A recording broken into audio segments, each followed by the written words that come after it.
ठीक है, chemical reactions.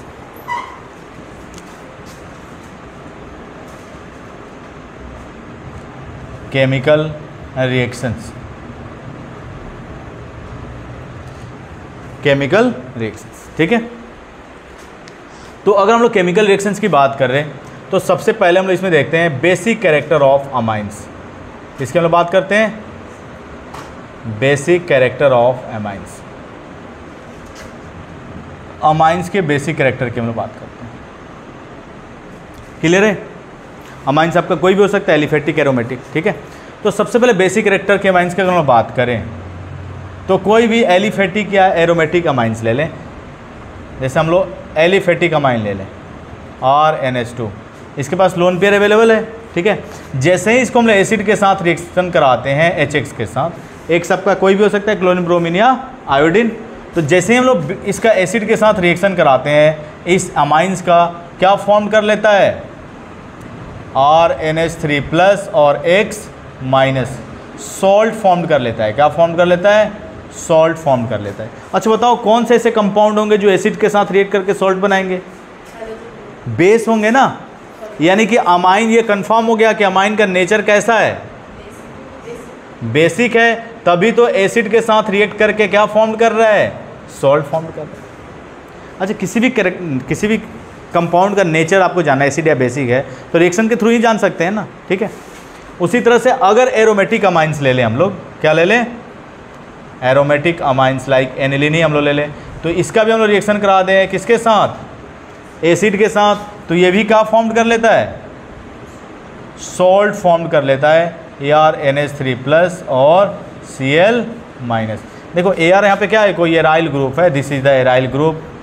इसमें भी कन्फ्यूजन रहता है, विपिन सोचते रहता है कि ये Ar क्या आ गया, कुछ ऐसा, ठीक है।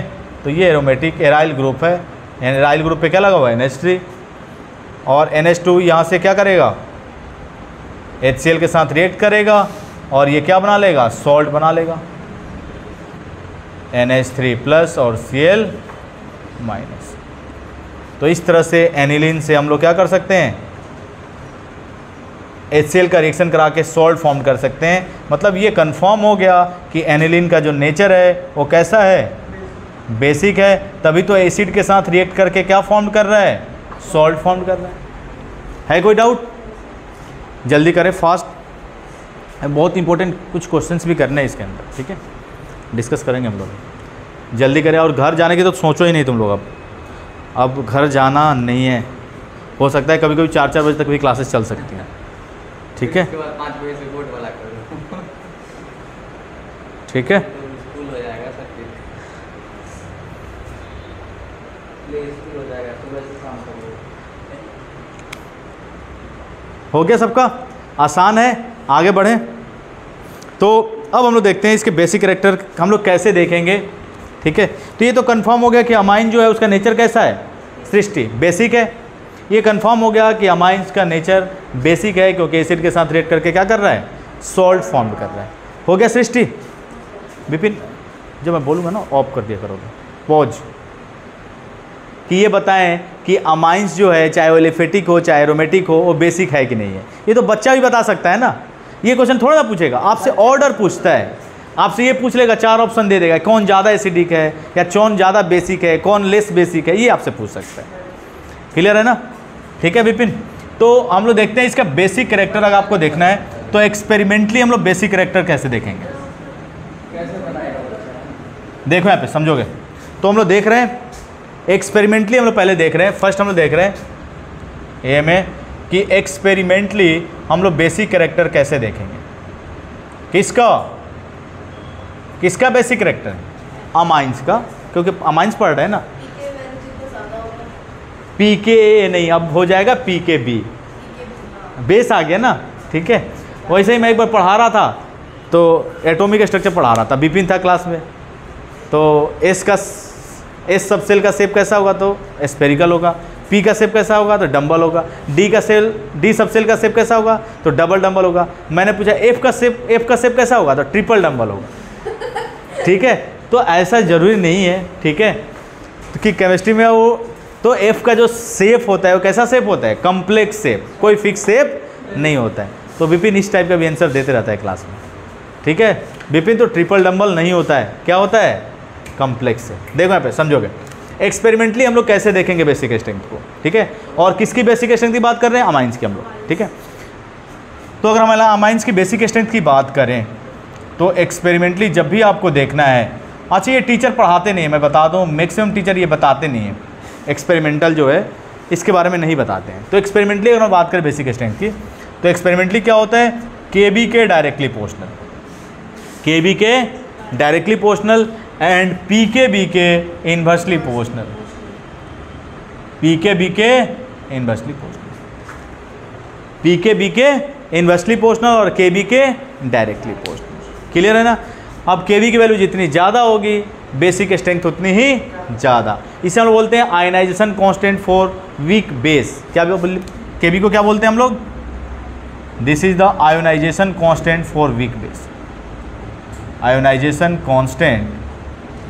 अच्छा इस बार एनसीईआरटी में इसका एप्लीकेशन भी है, ठीक है, ionisation constant for weak base.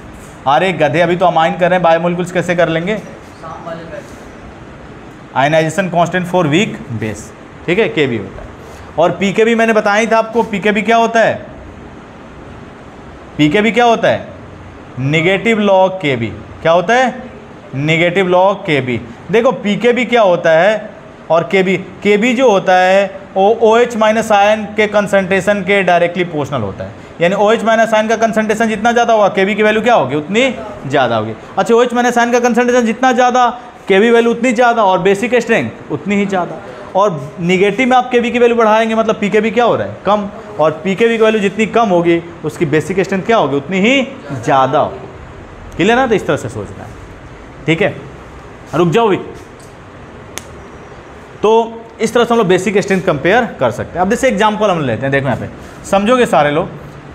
तो आपको बेस दे रखा है ए बी सी डी और इनका पी के बी का वैल्यू आपको दे रखा है, मान लो इसका दे दिया 5.4, 5.5, 5.6, 5.7, ऐसे ना रेंडमली हमने ले लिया कोई, ठीक है।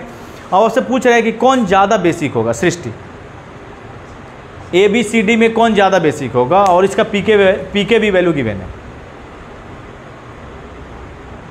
कौन ज़्यादा बेसिक होएगा, ए ऑप्शन ज़्यादा होएगा, तो ए वाला ज़्यादा बेसिक, फिर बी वाला, फिर सी, क्योंकि पी के वैल्यू जितनी कम बेसिक स्ट्रेंथ उतनी ही ज़्यादा, ठीक है।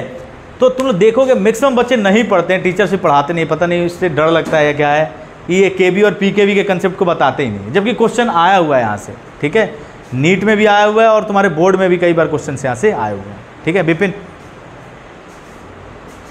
पॉज कर दो। तो सेकंड जो है आपका थ्योरेटिकली हम लोग कैसे देखेंगे बेसिक, ठीक है, और ये इंपॉर्टेंट है, ध्यान रखना है।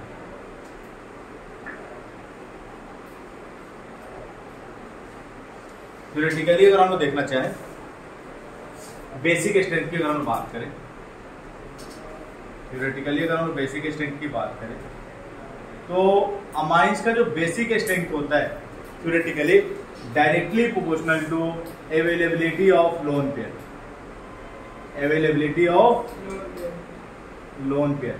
जितना आसानी से लोन पेयर अवेलेबल होगा बेसिक स्ट्रेंथ आपका क्या होगा, उतना ही ज्यादा होगा। देखो होता क्या है, बेस का काम क्या होता है, लोन पेयर को डोनेट करना। जितना आसानी से लोन पेयर डोनेट करेगा उसकी बेसिक स्ट्रेंथ क्या होगी, उतनी ही ज्यादा होगी और उतना ही अच्छा हो क्या होगा, बेस।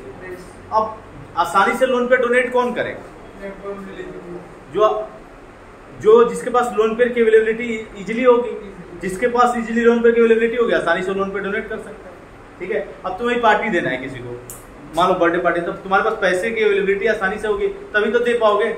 अब आज जोड़ काट के कहीं से पैसा लाना है तो मुश्किल है ना, उसमें दे पाओगे क्या, नहीं दे पाओगे, ठीक है। तो जितना आसानी से लोन पेयर अवेलेबल होगा बेसिक स्ट्रेंथ आपकी क्या होगी, उतनी ज्यादा। अब हम लोग कंपेयर कर रहे हैं, देखो जैसे एग्जांपल हम लोग ले लें, ठीक है। ये आपका अमोनिया है और नाइट्रोजन के पास कितने वैलेंस इलेक्ट्रॉन, तुम लोग पता ही है भानु, कितने वैलेंस इलेक्ट्रॉन होते हैं नाइट्रोजन के पास, तो वैलेंस शेल इलेक्ट्रॉन कितने होते हैं, 5 होते हैं। 3 तो बॉन्डिंग में पार्टिसिपेट कर लिया हाइड्रोजन के साथ, इसके पास क्या बचेगा, एक लोन पेयर बचेगा। और जब स्ट्रक्चर मैंने बताया था 1 डिग्री अमाइन का या अमाइन का, तो उसमें बताया था कि इसके पास एक लोन पेयर अवेलेबल होता है और यही लोन पेयर नाइट्रोजन आसानी से क्या कर सकता है, डोनेट कर सकते हैं और इसी वजह से इसमें क्या आता है, बेसिक कैरेक्टर। ठीक है, तो हमने ले लिया अमाइन, अमोनिया ले लिया, 1 डिग्री अमाइन ले लिया हमने, 2 डिग्री अमाइन ले लिया, 2 डिग्री अमाइन और हमने ले लिया 3 डिग्री। अब इन सब में हम लोग को क्या कंपेयर करना है, बेसिक स्ट्रेंथ कंपेयर करना है। अब ये लोन पेयर जिसमें आसानी से अवेलेबल होगा वो एक क्या होगा, अच्छा बेस होगा। क्लियर है। और हम लोग बात कर रहे हैं इन गैसियस फेज, इसमें बात कर रहे हैं हम लोग गैसियस फेज। एक्वस फेज में कहानी जो हो जाती है चेंज। ठीक है, तुम ही लोग हवा में दौड़ रहे हो, मान लो धरती पे दौड़ रहे हो और पानी में दौड़ाया जाए तो तुम्हारा रफ्तार क्या हो जाएगा, चेंज हो जाएगा ना, मतलब वही कम ज्यादा कुछ हो सकता है, कम ही होगा लेकिन चेंज हो जाएगा ना। तो ऐसे ही आपका बेसिक कैरेक्टर अगर हम अमाइंस की बात करें तो पानी में इसका बेसिक कैरेक्टर कुछ और होता है और गैसियस फॉर्म में कुछ और। क्लियर है। तो अभी जो हम बात करें किसकी बात कर रहे हैं, गैसियस फेज में बात। क्लियर है। आप लोग को अच्छे से पता होगा, एक बार नहीं कई बार मैंने बताया है कि all alkyl group are electron releasing group. All alkyl group are electron releasing group. जितने भी एल्काइल ग्रुप होते हैं सारे क्या होते हैं, इलेक्ट्रॉन रिलीजिंग ग्रुप होते हैं। क्लियर है। अब देखो यहाँ पे अगर हम लोग कंपेयर करें यहाँ से तो यहाँ पे कोई इलेक्ट्रॉन रिलीजिंग ग्रुप है क्या, हाइड्रोजन ना ही इलेक्ट्रॉन विड्रॉइंग ग्रुप होता है ना ही इलेक्ट्रॉन रिलीजिंग ग्रुप, यानी कि इसके लोन पेयर की अवेलेबिलिटी नहीं बढ़ रही है नहीं घट रही है। अगर हम लोग बात करें 1 डिग्री अमाइन की, इसकी बात करें 1 डिग्री अमाइन की, तो 1 डिग्री अमाइन में देखेंगे आप कि नाइट्रोजन के साथ क्या लगा हुआ है, एक इलेक्ट्रॉन रिलीजिंग ग्रुप लगा हुआ है। क्या लगा हुआ है, एक इलेक्ट्रॉन रिलीजिंग ग्रुप, जो लोन पेयर की अवेलेबिलिटी को क्या कर रहा है, बढ़ा रहा है। भाई जिसके पास लोन पेयर पहले से है और आप उस पर और इलेक्ट्रॉन रिलीज करेंगे तो लोन पेयर की अवेलेबिलिटी क्या होगी, बढ़ेगी। तो ये लोन पेयर की अवेलेबिलिटी को क्या कर रहा है, बढ़ा रहा है। 2 डिग्री अगर अमाइन में हम बात करें, अगर हम 2 डिग्री अमाइन में बात करें तो 2 डिग्री अमाइन में आप लोग देखेंगे कि यहाँ पे लोन पेयर की अवेलेबिलिटी दो ऐसे इलेक्ट्रॉन रिलीजिंग ग्रुप लगे हुए हैं जो लोन पेयर की अवेलेबिलिटी को क्या कर रहे हैं, इंक्रीज कर रहे हैं। क्लियर है। और अगर हम 3 डिग्री अमाइन में बात करें तो कितने इलेक्ट्रॉन रिलीजिंग ग्रुप लगे हुए हैं, आयुष किसी की याद आ रही है क्या तुम्हें, आजकल बहुत याद कर रहे हो। ठीक है, हवा महल घूम रहे हो आजकल यादों में। ठीक है, तो ये कितना डिग्री अमाइन है, 3 डिग्री अमाइन है। और 3 डिग्री अमाइन में तुम देख रहे हो कितने इलेक्ट्रॉन रिलीजिंग ग्रुप लगे हुए, 3 इलेक्ट्रॉन रिलीजिंग ग्रुप। अब बताओ आसानी से लोन पेयर की अवेलेबिलिटी कहां होगी, 3 डिग्री में। क्योंकि देखो यहाँ पे 3 इलेक्ट्रॉन रिलीजिंग ग्रुप, जबकि यहाँ पे 2 ही लगे हुए हैं, जबकि यहाँ पे 1 ही लगे। आप ही को किस पैसा देना है, चाहे बर्थडे में अपना खर्च करना है, पापा भी पैसा दे दिया आपको खर्च करने, मम्मी भी, भाई भी, बहन भी, तो उसमें आप अच्छे से खर्च कर पाएंगे ना। कि आपके पास पैसे की अवेलेबिलिटी जो है वो क्या है, बहुत ज्यादा है, लेकिन अब कोई पैसा दे ही नहीं रहा आपको बर्थडे पार्टी देने के लिए, खर्च करने के लिए, तो उस समय क्या होगा आपका, इसकी हालत हो जाएगी। ठीक है, तो इसकी बेसिक स्ट्रेंथ क्या होगी अमोनिया की, सबसे कम। तो सबसे ज्यादा जो बेसिक होगा 3 डिग्री, फिर 2 डिग्री, फिर 1 डिग्री, फिर आपका कौन सा होगा, अमोनिया। तो यहाँ पे लिख दे रहा हूँ, in gaseous phase 3 degree amine सबसे ज्यादा बेसिक होता है, फिर 2 डिग्री, फिर 1 डिग्री और फिर आपका होता है अमोनिया मॉलिक्यूल जो सबसे लेस बेसिक होता है। और ये हम लोग बात कर रहे हैं बेसिक स्ट्रेंथ की in gaseous phase. Basic strength की बात करें हम लोग इसमें पूरा लिख रहा हूं, basic strength gaseous phase. Clear है ना। तो इस तरह से आप बेसिक स्ट्रेंथ को कंपेयर कर सकते हैं गैसियस फेज में किसी भी एलिफेटिक अमाइन से। ठीक है, कोई डाउट है इसमें, यानी जितना आसानी से लोन पेयर अवेलेबल होगा उतना ही अच्छा क्या होगा, नोट करो। तो नेक्स्ट अगर हम बात करें, अब तो क्वेश्चन अगर ये आ जाए आपसे पूछ ले, एग्जांपल ले लेते हैं। और हमने 1 डिग्री अमाइन ले लिया, this is the 1 degree amine, 1 degree amine. और यहां पर ले लिया अमाइड, ले लिया हमने एसिड अमाइड। क्या ले लिया हमने, एसिड अमाइड। अब आपसे पूछे कि अमाइन और अमाइड में किसकी बेसिक स्ट्रेंथ ज्यादा होगी, ये आपको बताना बता सकते हो। तो देखो अब समझोगे तुम लोग, ये लोन पेयर जितना आसानी से डोनेट करेगा नाइट्रोजन उतना ही अच्छा क्या होगा, बेस होगा। अब देखो यहाँ पे क्या लगा हुआ है, एक इलेक्ट्रॉन लीजिंग ग्रुप, यानी ये कहीं ना कहीं इसके लोन पेयर की अवेलेबिलिटी को क्या कर रहा है, इंक्रीज कर रहा है। ठीक है, यानी अगर कोई भी इलेक्ट्रॉन लीजिंग ग्रुप लगे हुए हैं यानी बेसिक स्ट्रेंथ को आपका क्या करेगा, बढ़ाएगा। यहाँ अगर हम लोग बात करें, यहाँ अगर हम लोग बात करें तो देखो तुम लोग को रेजोनेंस का कंडीशन बताया था मैंने, पाई सिग्मा पाई, अगर अल्टरनेट पाई बॉन्ड प्रेजेंट है यानी उसमें रेजोनेंस होगा, कंजुगेशन होगा।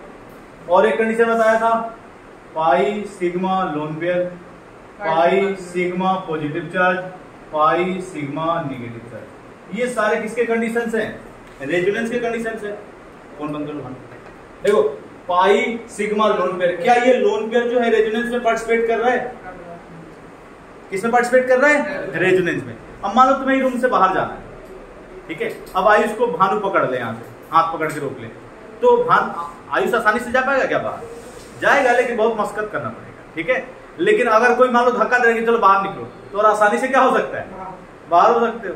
ठीक है, अब इसका लोन पेयर जो है पाई बॉन्ड के साथ क्या कर लिया, रेजोनेंस कर लिया, और रेजोनेंस में पार्टिसिपेट कर लिया, तो ये पाई बॉन्ड की वजह से क्या हो गया, होल्ड हो गया। अब यहां से इस लोन पेयर को निकालना क्या होगा, डिफिकल्ट होगा गधे, क्योंकि रेजोनेंस स्टेबलाइज है। और इसीलिए अमाइन का जो बेसिक स्ट्रेंथ होता है वो ज्यादा होता है किससे, यानी इसका हम फर्स्ट ले लें, अभी आपका सेकंड है, तो फर्स्ट वाले की बेसिक स्ट्रेंथ क्या होगी, हमेशा अमाइन की बेसिक स्ट्रेंथ हमेशा ही अमाइड से क्या होगी, ज्यादा होगी। ये बेसिक स्ट्रेंथ आपको ध्यान रखना है, क्लियर है। तो कहीं भी अमाइन है और अमाइड है तो आपका बेसिक स्ट्रेंथ हमेशा किसका ज्यादा होगा, 1 डिग्री अमाइन हो, 2 डिग्री अमाइन हो, 3 डिग्री अमाइन हो, अमाइन की बेसिक स्ट्रेंथ ज्यादा होगी, चाहे 1 डिग्री हो, 2 डिग्री हो या 3 डिग्री। क्लियर है। रीजन आपसे पूछे बता सकते हैं ना, due to resonance stabilised lone pair amide has less basic than. Clear है। नेक्स्ट एक और क्वेश्चन देता हूं, देखो समझोगे, पहले लिखो नहीं, पहले समझ लो, फिर से लिख लेना। यहां पर मैंने ले लिया अमाइन, ले लिया 1 डिग्री 2 डिग्री 3 डिग्री, कोई भी अमाइन ले लो। आपको पता है अमाइन में एल्काइल ग्रुप लगा हुआ है, देखिए इलेक्ट्रॉन लीजिंग ग्रुप है। और यहां पे हमने ले लिया, यहां पे ले लिया हमने एलिफेटिक अमाइन। क्या ले लिया हमने, एलिफेटिक। एलिफेटिक अमाइन कब बोलेंगे, आयुष, जब नाइट्रोजन हटा के एल्काइल ग्रुप लगा देंगे तो उसमें क्या बोलेंगे, एलिफेटिक अमाइन। अब यहां से नाइट्रोजन हटा के अमोनिया मॉलिक्यूल में हमने क्या जोड़ दिया, नाइट्रोजन हटा के हमने क्या जोड़ दिया, बेंजीन रिंग लगा दिया, राइल ग्रुप लगा दिया, तो इसमें क्या बोलेंगे, this is the aromatic amine, और इसको हम एनिलीन बोलते हैं, this is the aromatic amine. और इस एरोमेटिक अमाइन का नाम क्या है, आपको पता ही है, इसे हम क्या बोलते हैं, एनिलीन। और आईयूपीसी नेम भी इसका एनिलीन है, आईयूपीसी ने इस नेम को एक्सेप्ट कर। ठीक है, अब आपसे पूछे कि बताओ कौन ज्यादा बेसिक होगा, बताओ। फिर से वही कहानी, पाई सिग्मा लोन पेयर। यहाँ जो लोन पेयर है वो पाई के साथ क्या कर रहा है, रेजोनेंस कर रहा है, जबकि यहाँ पे पाई, यहाँ पे कोई रेजोनेंस है क्या, नहीं, जबकि एक और इलेक्ट्रॉन लीजिंग ग्रुप अलग से मिल रहा है इसको, जो लोन पेयर की अवेलेबिलिटी को क्या कर रहा है, इंक्रीज कर रहा है। तो एलिफेटिक अमाइन की बेसिक स्ट्रेंथ हमेशा ही ज्यादा होती है किससे, एरोमेटिक अमाइन से। ये चीज ध्यान रखना है, एलिफेटिक अमाइन की बेसिक स्ट्रेंथ जो होगी हमेशा ही ज्यादा होगी किससे, एरोमेटिक अमाइन से। तो ये तुम लोग बेसिक स्ट्रेंथ जब भी आपसे पूछे एलिफेटिक एरोमेटिक अमाइन की, तो ये तुम लोग कंपेयर कर सकते हो कि एलिफेटिक अमाइन का बेसिक स्ट्रेंथ जो होगा वो हमेशा ही क्या होगा, ज्यादा किससे, एरोमेटिक। तो इस टाइप के क्वेश्चन आ जाते हैं, जरूरी नहीं कि आपको सिर्फ एलिफेटिक दे दे, उसमें एरोमेटिक कंपाउंड डाल देगा, तो एरोमेटिक का एलिफेटिक से सबसे कम कर दो, बाकी अपने एलिफेटिक वाले को आपस में। क्लियर है। नेक्स्ट हम देखते हैं, तो ये सारी चीजें हम लोग गैसियस फेज में, और हम बात करें तो 1 डिग्री 2 डिग्री 3 डिग्री अमाइन में हमने देखा था कि 3 डिग्री अमाइन की बेसिक स्ट्रेंथ क्या होगी, सबसे ज्यादा, और 1 डिग्री की क्या होगी, सबसे कम, और 1 डिग्री से भी कम किसका होगा, अमोनिया मॉलिक्यूल। ठीक है, अब हम लोग बात कर रहे हैं इन एक्वस फेज, इसमें बात कर रहे हैं हम लोग इन एक्वस फेज। अगर हम बात करें तो हम लोग बात कर रहे हैं इन एक्वस फेज। देखो ध्यान रखोगे, इस पे क्वेश्चन कई बार आए हुए हैं, ठीक है, अगर हम लोग इंपॉर्टेंट है, इन एक्वस फेज अगर हम बात करें, और याद रखने का तुमको ट्रिक भी बता दूंगा जिससे तुमको गलती नहीं होगा। क्या इन एक्वस फेज हम लोग बात करें तो ये क्या है आपका अमोनिया है, ये कितना डिग्री अमाइन है, this is the 1 degree amine. ये तो आपका अमोनिया है, लिख लो अमोनिया।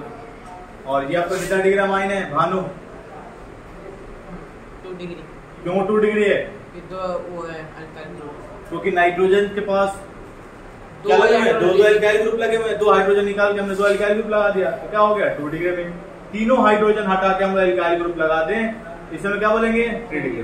देखो ये एल्काइल ग्रुप सेम भी हो सकते हैं और डिफरेंट भी हो सकते हैं। क्लियर है? अब इनमें हम लोग को बेसिक स्ट्रेंथ को कंपेयर करना है, लेकिन किस फेज में? सृष्टि एक्वस फेज। क्लियर है? अब देखो समझोगे, लिखोगे नहीं। अगर हम लोग एक्वस फेज में हम लोग बात करें तो अगर R की जगह देखो, R की जगह क्या हो, कोई मिथाइल ग्रुप लिख दे रहा हूं, this is the methyl. R की जगह क्या लगा हो? Methyl group. और R की जगह मिथाइल नहीं लग के कोई इथाइल के अलावा कोई और भी एल्काइल ग्रुप हो सकते हैं, इथाइल या any other alkyl group, ethyl या एनी अदर एल्काइल। अब इसमें आपको अगर बेसिक स्ट्रेंथ कंपेयर करनी है, यहां पे देख लो भानु, यहां R की जगह क्या हो? मिथाइल। R की जगह क्या हो? मिथाइल हो। उस केस में आपका बेसिक स्ट्रेंथ क्या होगा इन एक्वस में? तो देखो याद रखने का ट्रिक, रीजन भी मैं बता दूंगा अभी, लेकिन पहले याद रखने का ट्रिक तुम लोग समझ लो। 2 डिग्री जो अमाइन है, 2 डिग्री जो अमाइन है उसका बेसिक स्ट्रेंथ सबसे ज्यादा कर लो, चाहे वो मिथाइल हो, चाहे वो इथाइल या कोई एनी अदर एल्काइल हो। 2 डिग्री मिथाइल के अलावा कोई भी एल्काइल ग्रुप हो तो 2 डिग्री सबसे ज्यादा, या मिथाइल हो तो भी 2 डिग्री सबसे ज्यादा। तो ये तुम लोग कर सकते हो। इन एक्वस फेज आपको सबसे ज्यादा बेसिक स्ट्रेंथ किसका रखना है? 2 डिग्री अमाइन। अब देखो, अब प्रॉब्लम आपको किसमें? और अमोनिया का तो सबसे कम होगा, अमोनिया का सबसे कम। अब हम लोग को 1 डिग्री और 3 डिग्री में देखना है। बताओ मिथाइल और इथाइल में छोटा ग्रुप कौन है? मिथाइल। और 3 और 1 में छोटा कौन है? 1। सो मिथाइल ग्रुप छोटा है तो भाई छोटा वाला ज्यादा होगा और बड़ा वाला कम होगा, और अमोनिया तो सबसे लास्ट में रखना है। क्लियर है? और इथाइल और मिथाइल में बड़ा कौन है? Ethyl group. और 1 और 3 में बड़ा कौन है? 3। तो बड़ा जो है भाई उसको बड़ा रखना है, छोटा ग्रुप में छोटा वाले को रखना है, बड़ा ग्रुप में बड़े वाले। 3 डिग्री और फिर कौन बचा? 1 डिग्री। और अमोनिया तो सबसे लास्ट में रहेगा। क्या भूलोगे तुम लोग अभी? नहीं। ये आपको ध्यान रखना है, 2 डिग्री को ज्यादा करना है। अगर छोटू ग्रुप तो छोटू ग्रुप पहले, बड़ा ग्रुप तो बड़ा ग्रुप पहले। क्लियर है ना? आसान है। अब इसका रीजन मैं बता दूं, ये चेंजेस क्यों आता है। तो इसका रीजन है ये ऑर्डर चेंज होने का, क्योंकि एक्चुअल में होना क्या चाहिए था? 3 डिग्री सबसे ज्यादा बेसिक, फिर 2 डिग्री, फिर 1 डिग्री। लेकिन ये जो ऑर्डर में डेविएशन आया, ये जो ऑर्डर में चेंजेस आया, इसका रीजन है steric hindrance to H2, SH2H2 हम लोग इसको बोलते हैं, steric hindrance to H2, steric hindrance to H2। होता क्या है कि 1 डिग्री जो अमाइन है हाइड्रोजन बॉन्डिंग करके काफी स्टेरिक हिंड्रेंस हो जाता है, जिसकी वजह से ये ऑर्डर क्या हो जाता है? चेंज। क्या हो गया? ठीक है, तो इतना तुम नोट करो। तो आप लोग कंपेयर कर सकते हैं बेसिक स्ट्रेंथ को। ठीक है, अभी हम लोग क्वेश्चंस करेंगे। एनसीईआरटी में बहुत सारे क्वेश्चंस दे रखा है इस बेसिक स्ट्रेंथ के ऊपर, और आसान से क्वेश्चंस है, इसको हम डिस्कस करेंगे। ठीक है, नेक्स्ट हम बात करते हैं एरोमेटिक अमाइंस की, एनिलीन की हम लोग बेसिक स्ट्रेंथ की बात करें। तो लिख लो basic strength of aniline, basic strength of aniline. Bhanu पहले साइड करो, बेसिक स्ट्रेंथ ऑफ एनिलीन। तो देखो चाहे एनिलीन हो चाहे आपका क्या हो एलिफेटिक अमाइन हो, ठीक है, सब में बेसिक स्ट्रेंथ क्या होता है? लोन पेयर की अवेलेबिलिटी के डायरेक्टली प्रोपोर्शनल। जितना आसानी से लोन पेयर अवेलेबल होगा उसकी बेसिक स्ट्रेंथ क्या होगी? उतनी ज्यादा। ठीक है, तो हम लोग बात कर रहे हैं बेसिक स्ट्रेंथ ऑफ एनिलीन की या aromatic amine. Basic strength of aromatic amine, aromatic amines की हम बात कर रहे हैं। ठीक है, और एरोमेटिक अमाइंस के अंदर कौन आता है आपका? एनिलीन। क्लियर है? तो देखो एग्जांपल हम लेते हैं, एग्जांपल हम लेते हैं। This is the aniline, benzene के ऊपर अगर हम NH2 ग्रुप लगा दें तो इसे हम लोग क्या बोलते हैं, दिस इज द एनिलीन। और ऑर्थो पोजीशन पे हम लोग क्या लगा दें, इलेक्ट्रॉन रिलीजिंग ग्रुप, क्या लगा दें, electron releasing group, methyl group लगा दिया हमने, ठीक है। तो इसको हम क्या बोलेंगे, ऑर्थो मिथाइल एनिलीन या 2 मिथाइल एनिलीन में हम लोग बोल सकते हैं, 2 मिथाइल एनिलीन। इस पर हमने क्या किया, मेटा पोजीशन पे लगा दिया हमने मिथाइल ग्रुप को, इसको हम क्या बोलेंगे, मेटा मिथाइल एनिलीन। इसके रेस्पेक्ट में कौन सा पोजीशन होता है, ऑर्थो, ये मेटा और ये पैरा। क्लियर है। नेक्स्ट हम लोग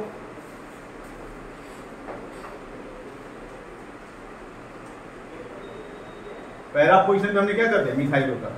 देखो इसके हम लोग बेसिक स्ट्रेंथ की बात कर रहे हैं। देखो सब में इलेक्ट्रॉन रिलीजिंग ग्रुप लगे हुए हैं, फर्स्ट को अगर हम लोग छोड़ दें तो बाकी सब में क्या लगे हुए हैं, इलेक्ट्रॉन रिलीजिंग ग्रुप लगे हुए हैं। क्या लगे हुए हैं, इलेक्ट्रॉन रिलीजिंग ग्रुप। अगर हम लोग बेसिक स्ट्रेंथ का एक्सपेक्टेड ऑर्डर की बात करें, बेसिक स्ट्रेंथ की क्या करें हम लोग, एक्सपेक्टेड ऑर्डर की, इन सब की बेसिक स्ट्रेंथ हम लोग देख रहे हैं और बेसिक स्ट्रेंथ का हम लोग एक्सपेक्टेड ऑर्डर देख रहे हैं।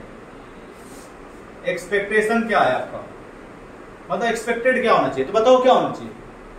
आपको पता है कि मेटा पे हमेशा क्या लगता है, वीक इफेक्ट, और ऑर्थो पैरा पे क्या लगता है, स्ट्रॉन्ग इफेक्ट। क्या लगता है, स्ट्रॉन्ग। क्लियर है। तो ये तो कंफर्म है भाई कि फर्स्ट वाले में कोई इलेक्ट्रॉन रिलीजिंग ग्रुप नहीं है, बाकी सब में इलेक्ट्रॉन रिलीजिंग ग्रुप लगे हुए हैं। यानी कि सेकेंड, थर्ड और फोर्थ की हम बात करें तो फर्स्ट से क्या होगा, ज्यादा बेसिक होगा, क्योंकि सब में क्या लगे हुए हैं, इलेक्ट्रॉन रिलीजिंग ग्रुप। जितने भी एल्काइल ग्रुप होते हैं सारे क्या होते हैं, सृष्टि इलेक्ट्रॉन रिलीजिंग ग्रुप। क्लियर है। और मिथाइल भी क्या है, एल्काइल ग्रुप, यानी कि ये सारे लोन पेयर की अवेलेबिलिटी को क्या कर रहे हैं, बढ़ा रहे हैं। भाई फर्स्ट वाले में तो ना ही कोई इलेक्ट्रॉन विड्रॉइंग है ना इलेक्ट्रॉन रिलीजिंग है। तो अगर हम एक्सपेक्टेड ऑर्डर की बात करें तो सबसे ज्यादा बेसिक, आपका सबसे कम बेसिक कौन हो जाएगा, फर्स्ट वाला, क्योंकि इसमें कोई इलेक्ट्रॉन रिलीजिंग ग्रुप है नहीं। देखो नेक्स्ट अगर बात करें तो थर्ड वाला होना चाहिए। एक्सपेक्टेड हम बात करें, एक्चुअल अभी देखेंगे, एक्सपेक्टेड हम देखेंगे, फिर क्या होना चाहिए, थर्ड वाला। देखो ये भी इलेक्ट्रॉन रिलीजिंग ग्रुप है, ये भी, लेकिन इलेक्ट्रॉन रिलीजिंग ग्रुप जो मेटा पे होता है क्या होता है, वीक। तो लोन पेयर की अवेलेबिलिटी को तो ये भी बढ़ा रहा है, लेकिन इन दोनों के कंपेयर में क्या कर रहा है, कम बढ़ा रहा है। तो इसकी बेसिक स्ट्रेंथ क्या होगी, कम होगी। तो मेटा वाले की यानी कि थर्ड वाले की बेसिक स्ट्रेंथ क्या होगी, ऑर्थो और पैरा वाले से कम।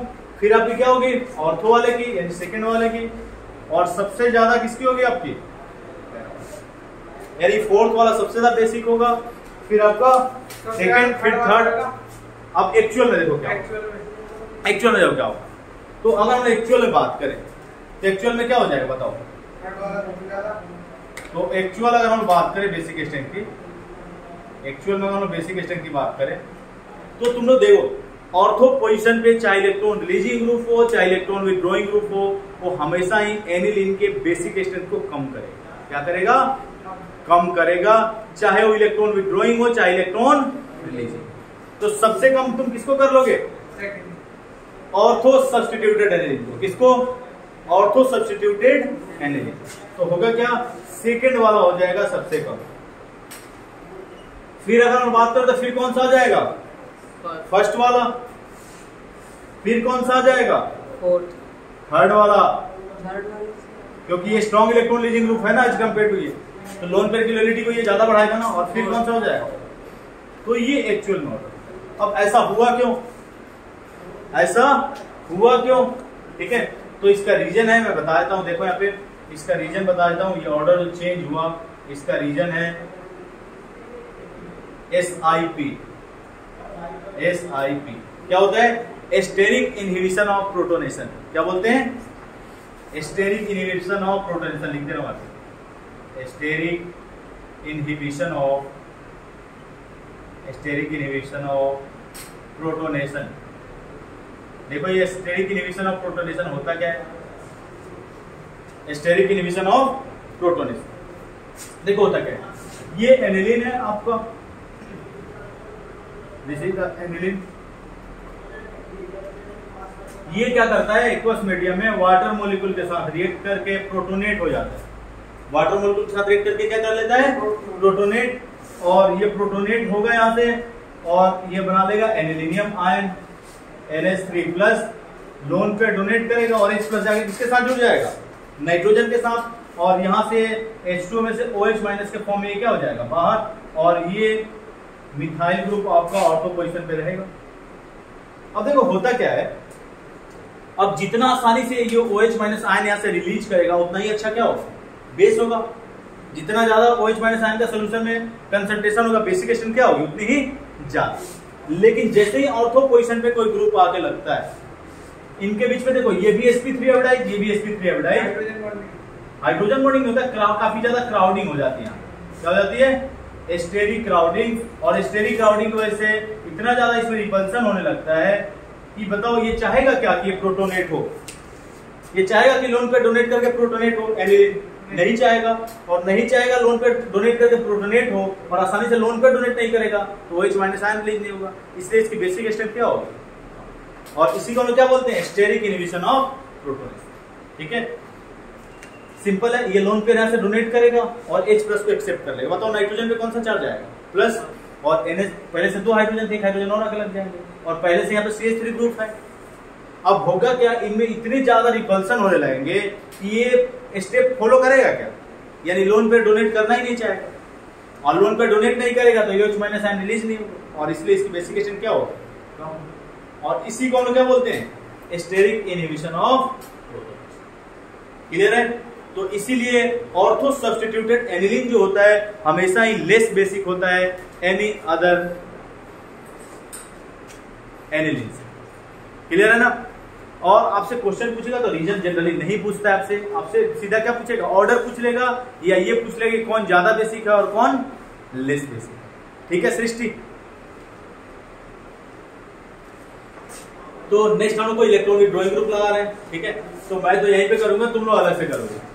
ठीक है, भानु साफ करने लगता है अपने कॉपी में, और वहीं पे साफ करके सोचता है कि नाइट्रो ग्रुप लगा ले। ठीक है, तो ये गलती नहीं करना है, कई बार भानु ये गलती कर चुका है क्लास में। ठीक है आयुष, तुम भी तो नहीं कर दो, भानु से इंप्रेस तो नहीं हो गए।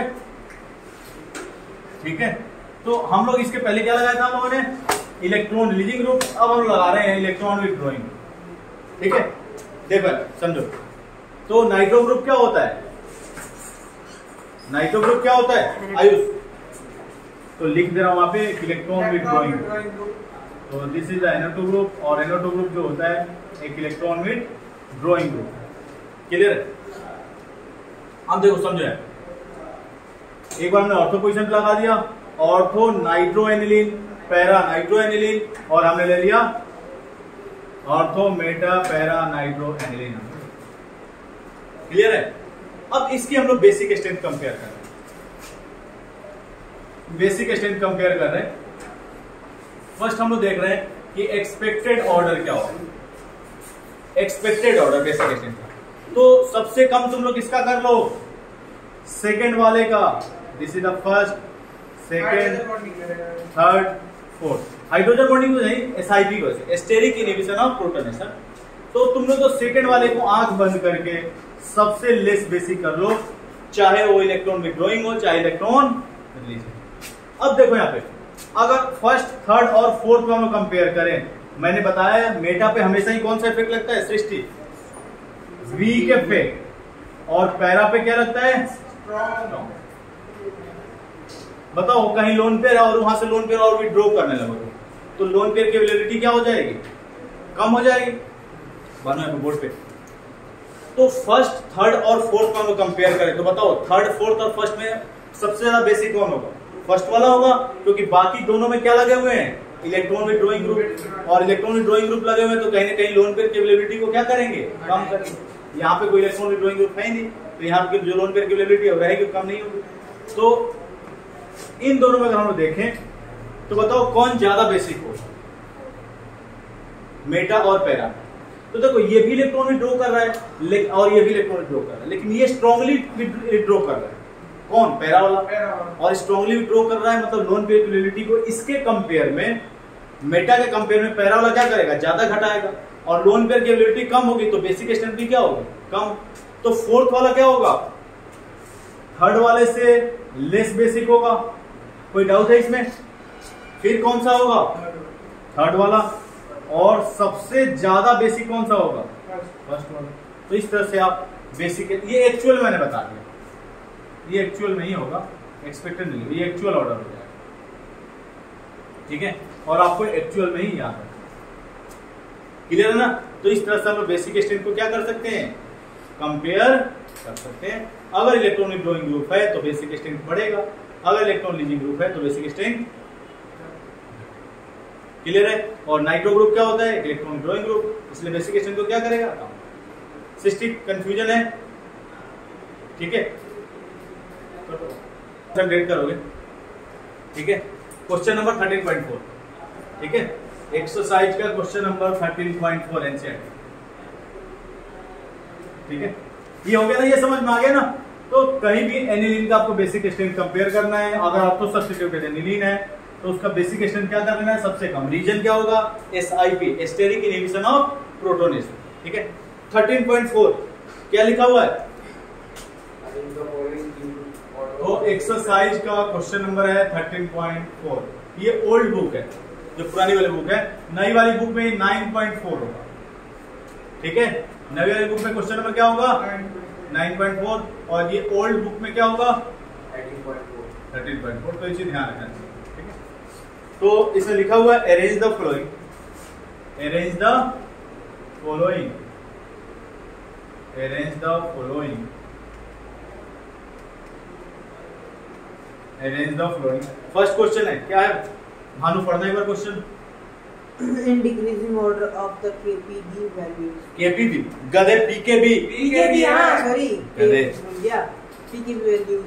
in decreasing order of the PKB value, in the decreasing order, in decreasing order, in decreasing order of the PKB value, of the PKB value। देखो आ गया ना एक्सपेरिमेंटल डेटा जो हमने किया था एक्सपेरिमेंटली, ठीक है। तो इसमें PKB वैल्यू का ऑर्डर बताना है, decreasing order, increasing order of basic क्या क्वेश्चन। अरे वो नेक्स्ट कुछ पहला क्वेश्चन देखो तुम, पहला है कि decreasing order of PKB value, यही है ना पहला क्वेश्चन, बिल्कुल, ठीक है। और देखो क्वेश्चन क्या है, पहला है आपका इथाइल अमाइन C2H5NH2, दूसरा है आपका C6H5NHCH3, नेक्स्ट है आपका C2H5O2 N डाइमिथाइल अमाइन, और लास्ट है आपका C6H5NH2। देखो अब तुम लोग गलती यहाँ पे क्या करते हो, तुम लोग क्या करते हो, बेसिक स्ट्रेंथ का ऑर्डर रख लेते हो और हो गया क्वेश्चन। नहीं, आपसे पूछा क्या है क्वेश्चन में, PKB का डिक्रीजिंग ऑर्डर बताना, ठीक है। तो तुम लोग एक बार करो भानु, देखो तो इसका अगर हम बेसिक स्ट्रेंथ का ऑर्डर देखें, बेसिक स्ट्रेंथ का ऑर्डर हम देखे, देखा बेसिक स्ट्रेंथ का ऑर्डर देखो, पहला जो है आपका क्या है, 1 डिग्री एलिफेटिक अमाइन है, और आपका तीसरा वाला भी क्या है, एलिफेटिक अमाइन, क्लियर है। यानी कि ये दोनों जो होंगे सेकंड और फोर्थ वाले से क्या होंगे, ज्यादा बेसिक होंगे कि ये आपका क्या है, एरोमेटिक एमाइन है, क्या है, और ये भी आपका क्या है, एरोमेटिक। देखो थोड़ा सा स्ट्रक्चर में बना के बता देता हूं सबका ही, देखो ये तो कल कंफर्म है, इसका स्ट्रक्चर में बना देता हूं। देखो नाइट्रोजन से क्या जुड़ा हुआ है, एक एराइल ग्रुप जुड़ा हुआ है, और एक H, और एक क्या जुड़ा हुआ है, CH3। देखो इसका जो लोन पेयर है वो कहीं ना कहीं किसमें पार्टिसिपेट कर रहा है, किसमें पार्टिसिपेट कर रहा है, रेजोनेंस में। फोर्थ वाले का भी देखो एनिलीन है, यहां पे भी कहीं ना कहीं इसका लोन पेयर जो है किसमें पार्टिसिपेट कर रहा है, रेजोनेंस में। ये कितना डिग्री अमाइन है, 60। देखो नाइट्रोजन पे दो मिथाइल ग्रुप C2H5, पहले फोर्थ वाला होगा, और ये भी C2H5, और यहाँ पे हाइड्रोजन लगा हुआ। आपसे बोला है डिक्रीजिंग ऑर्डर में, क्या पूछा हुआ है, डिक्रीजिंग, यानी सबसे ज्यादा बेसिक कौन होगा बताओ, थर्ड सबसे ज्यादा थर्ड होगा, वेरी गुड आयुष। क्योंकि देखो 2 डिग्री अमाइन है, क्या है 2 डिग्री अमाइन, और 2 डिग्री चाहे एक्वस फेज हो चाहे गैसियस फेज हो, 2 डिग्री अमाइन हमेशा क्या होगा सबसे ज्यादा बेसिक। और एलिफेटिक जो अमाइन होते हैं एरोमेटिक से क्या होते हैं ज्यादा बेसिक, ठीक है। तो सबसे ज्यादा हो गया आपका कौन सा थर्ड वाला, इसको ले लो, ये फर्स्ट है, ये आपका सेकंड, ये थर्ड और ये फोर्थ। तो थर्ड वाला सबसे बेसिक स्ट्रेंथ का ऑर्डर हम लिखे, तो थर्ड वाला सबसे ज्यादा, फिर फर्स्ट, फिर बताओ नहीं, देखो इलेक्ट्रॉन लीजिंग ग्रुप लगा हुआ है ना एक देव, जबकि यहाँ पे कोई इलेक्ट्रॉन लीजिंग ग्रुप नहीं है, तो फिर कौन सा हो जाएगा सेकंड वाला, और फिर कौन सा हो जाएगा फोर्थ वाला। तो कहीं भी एलिफेटिक और एरोमेटिक अमाइन दोनों हो तो एलिफेटिक की बेसिक स्ट्रेंथ क्या होगी ज्यादा। और आपको पता है कुछ भी नहीं तो गैसियस फेज मान लेना, और गैसियस फेज में 3 डिग्री क्या होता है सबसे ज्यादा, फिर 2 डिग्री, फिर 1 डिग्री, तो 3 डिग्री तो है नहीं, तो 2 डिग्री सबसे ज्यादा बेसिक, फिर 1 डिग्री। अब देखो इन दोनों में कंपेयर करेंगे तो यहाँ पे नाइट्रोजन पे इलेक्ट्रॉन लीजिंग ग्रुप लगा है, जबकि यहाँ पे कोई इलेक्ट्रॉन लीजिंग ग्रुप नहीं लगा। क्लियर है? तो इस तरह से हम बेसिक स्ट्रेंथ कंपेयर कर सकते हैं। तो ये तो आपका बेसिक स्ट्रेंथ का ऑर्डर आ गया, लेकिन आपसे क्वेश्चन ने पूछा क्या है पीकेवी वैल्यू, क्या पूछा है? तो पीकेवी क्या होता है?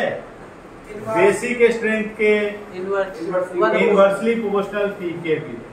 तो क्वेश्चन अभी कंप्लीट नहीं हुआ है, अब क्वेश्चन कंप्लीट होगा। तो जिसकी बेसिक स्ट्रेंथ सबसे ज्यादा होगी उसके पीकेवी वैल्यू सबसे कम, यानी कि फोर्थ वाला का पीकेवी वैल्यू सबसे ज्यादा, फोर्थ सेकंड वाली थर्ड, फिर फर्स्ट, और सबसे कम किसका होगा? तो ये पीकेवी का ऑर्डर हो जाएगा, इसका ऑर्डर हो जाएगा पीकेवी। केवी का ऑर्डर क्या हो जाएगा? जो ऑर्डर बेसिक स्ट्रेंथ का है वही ऑर्डर किसका हो जाएगा? केवी का। तो केवी का भी अगर ऑर्डर पूछ ले तो third, first, second and fourth, तो ये केवी का ऑर्डर हो जाएगा। समझ में आया कि नहीं आया आप लोग को? आसान है, ठीक है। तो इसलिए जो मैंने एलिफेटिक और एरोमेटिक का आपका कंपेरिजन मैंने वहां पे बता दिया था, क्योंकि क्वेश्चन आते हैं यहाँ से, ठीक है। नेक्स्ट वाला क्वेश्चन हो गया, इसे साफ करूं। 60 1